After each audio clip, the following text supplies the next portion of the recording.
సమస్య ఉంది. సమస్య పరిష్కారం చేయాల్సింది పాలకులు, పరిష్కారం కోసం పోరాడాల్సింది సంఘాలు, ఆ సంఘాలని నిలదీసి అడగాల్సింది సభ్యులు.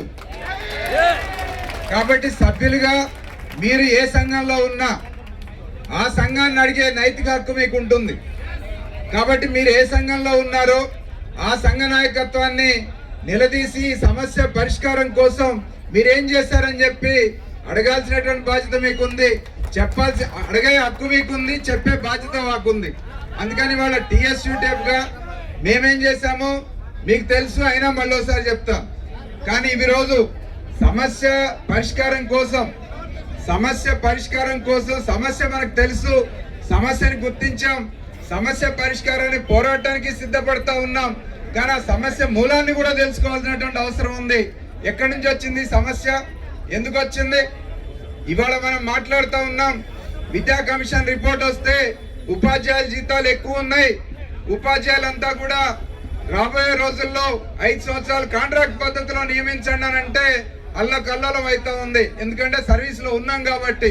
అయినా సరే మీకు ఈ సంబంధం లేదు, మీ మీదేం ప్రభావం చూపదు, వచ్చే ఉద్యోగులకు మాత్రమే ఇది అని అంటే వచ్చే ఉద్యోగులు కానీ ఇవ్వాలంటారు, రాబోయే రోజుల్లో మాకు మాత్రం ప్రభావం చూపదా అని ఇవాళ మాట్లాడుతున్నాం. అదే విషయం 2004 జనవరిలో వాజ్పేయి గారు ప్రధానిగా ఉన్నప్పుడు కేంద్ర ప్రభుత్వంలో మరి ఈరోజు సిపిఎస్ విధానాన్ని అమలు జరిపారు పెన్షన్ సంస్కరణలో భాగంగా. మరి ఆనాడు కేంద్రానికే వచ్చింది కదా, రాష్ట్రానికి లేదని చెప్పి అనుకున్నారు. మరి రాజశేఖర రెడ్డి గారు ముఖ్యమంత్రి అయిన తర్వాత 2004 సెప్టెంబర్లో మరి సిపిఎస్ విధానాన్ని ఏకపక్షంగా మన రాష్ట్రంలో అమల్లోకి తీసుకొచ్చారు. మరి ఆనాడు కూడా సర్వీస్లో ఉన్న వాళ్ళకి నష్టం లేదు, 1/9/2004 తర్వాత నియామకం అయ్యే వాళ్ళకి మాత్రమే సిపిఎస్ విధానం అమల్లోకి వస్తుందంటే ఆనాడున్న ఉపాధ్యాయులు అవునులే ఇప్పుడు ఉన్న వాళ్ళకి ఎవరికి నష్టం లేదు కదా అని చెప్పి కొంచెం మిన్నకున్నారు. కానీ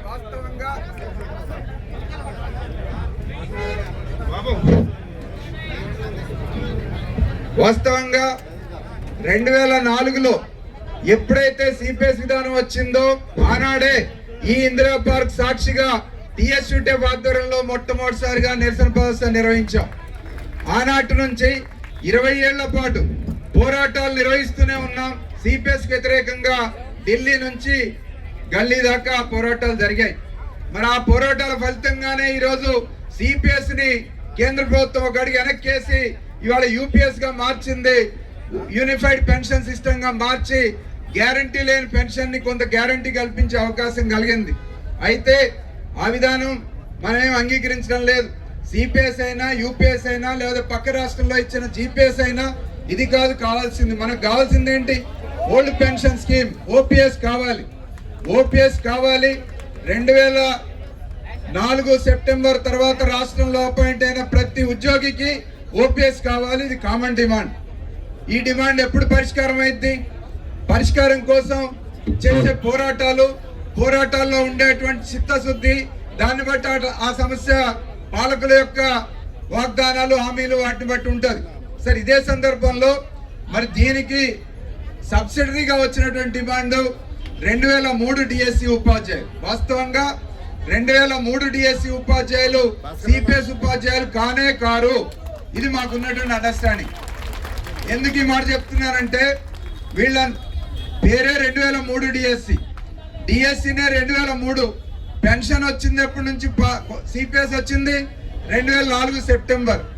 మరి అక్కడే అర్థమైపోతాం 2003 డిఎస్సి ఉపాధ్యాయులు అందరూ 2003లోనే టెస్ట్ అయింది, రిజల్ట్ వచ్చింది 2004 జూలైలోనే.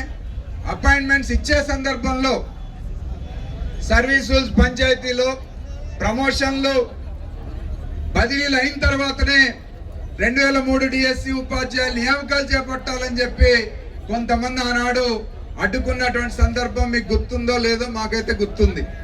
ఆనాడు ఈ విషయం మీదనే మేము స్పష్టంగా ఉన్నాం.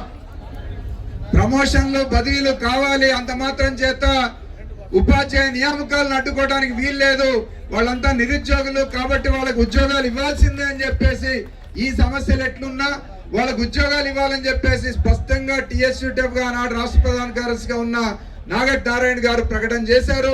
మీరు కూడా ఇటీవల కాలంలో ఆ ప్రెస్ క్లిప్పింగ్స్ కూడా వైరల్ అవుతా ఉన్నాయి. ఇప్పుడు కూడా చూడొచ్చు 20 ఏళ్ల నుంచి.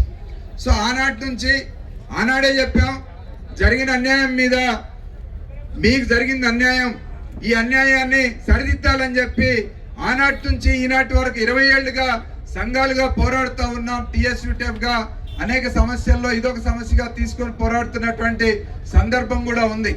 మరి అయినా ఆ సందర్భంలోనే మరి 2020 ఫిబ్రవరిలో 57/4 మెమో వచ్చింది, సెంట్రల్ గవర్నమెంట్ ఇచ్చింది.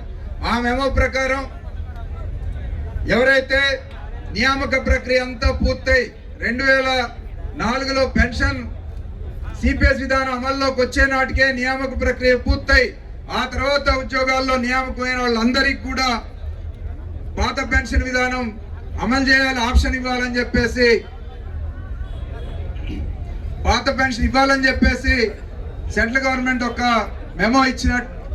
ఆ మెమోని ఇమీడియట్ గా రిప్రజెంట్ చేస్తే ఆనాడు ఫైనాన్స్ సెక్రటరీగా ఉన్న రామకృష్ణారావు గారు కోవిడ్ టైంలోనే మొత్తం రాష్ట్రంలో అన్ని డిపార్ట్మెంట్లకి కూడా వివరాలు ఇవ్వండి, ఎంతమంది ఈ రకంగా 2004 సెప్టెంబర్ కంటే ముందు నియామక ప్రక్రియ పూర్తయి ఆ తర్వాత అపాయింట్ అయిన వాళ్ళు ఎవరున్నారో ఇవ్వండి అని చెప్పేసి అడిగారు.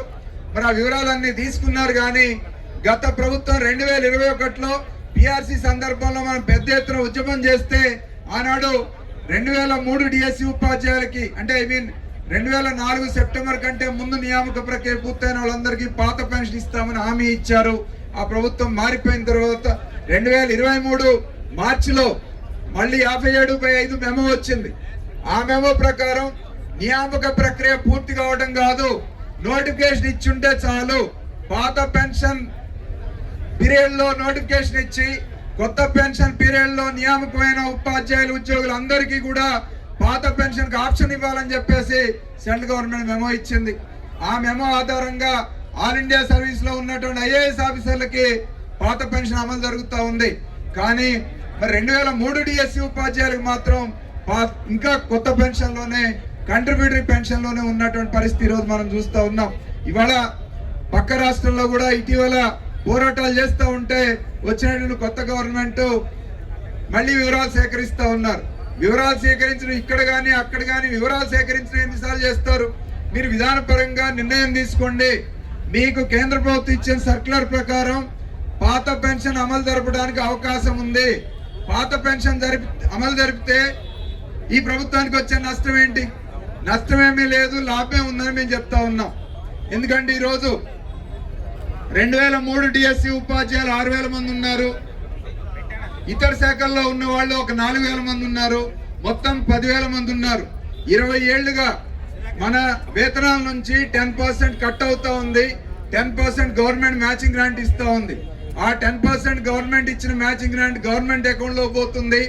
సిపిఎస్ రద్దు చేసి ఓపీఎస్ మనకి ఇస్తే, అట్లాగే మన దగ్గర నుంచి కట్ చేసిన 10% కూడా జీపీఎఫ్ లో జమ అవుతుంది. జీపీఎఫ్ లో జమ అయితే కూడా ఇవాళ మనం చూస్తూ ఉన్నాం, మనం దాచుకున్న జీపీఎఫ్ డబ్బు అంతా గవర్నమెంటే ఉపయోగించుకుంటా ఉంది కదా. అట్లా ఉపయోగించుకునే అవకాశం ఈ ప్రభుత్వానికి ఉంది. కొన్ని వేల కోట్ల రూపాయలు ఈరోజు ప్రభుత్వానికి తక్షణమే అందుబాటులోకి వస్తాయి నిధులు అనేటువంటి విషయాన్ని ఈ ప్రభుత్వానికి తెలియజేయట్లేదా? లేకపోతే అధికారులు చెప్పడం లేదా? చెప్పినా కూడా పట్టించుకోవట్లేదా? ఉద్యోగులకు ఎందుకు ఇవ్వాలని అనుకుంటున్నా